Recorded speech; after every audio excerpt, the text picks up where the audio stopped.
Welcome to another final tutorial. In this one, we're diving into dynamic data. In the flows you build, there are times when you want an element, like a text label, an image, or even a barcode, to reflect live, changing data. For example, you might want a text element to show how many units of a product are currently in stock and have that number updated automatically based on the selected product. That's where dynamic data comes in. To add dynamic data to an element, just open its editor panel and select Dynamic Data. From there, you can pull in almost any data stored in our database. Some categories may be disabled based on the element's context. This is by design, to keep things simple and reduce the chances of mistakes. Once you connect dynamic data to a text element, you'll find more options under the Advanced Settings tab.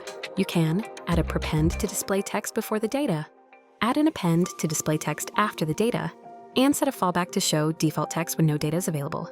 You can also limit the number of characters shown, which helps keep your layout from breaking due to unusually long content. One thing you might be wondering is, when I add a text element and connect it to something like the customer's first name, how does it know which customer to show? Is it the customer in the active cart?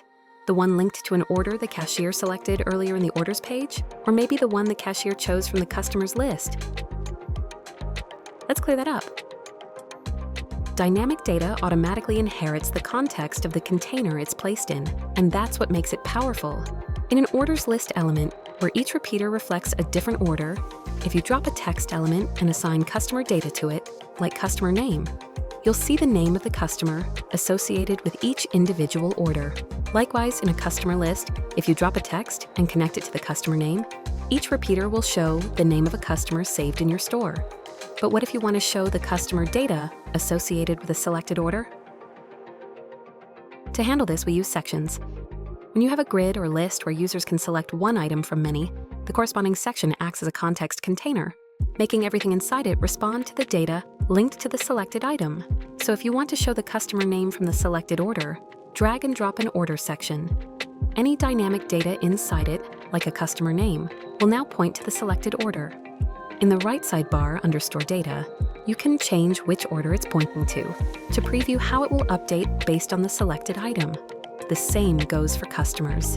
If you want to display the name of the customer selected in the customer list, place your dynamic data inside a customer section. That way, everything inside reacts to the selected customer. And finally, if you want to show data from the active cart, like the name of the customer with an active order, you don't need to build it from scratch. Just drag and drop the simple cart element. It's already wired to pull data from the active order, and you can easily customize which fields appear from the editor panel.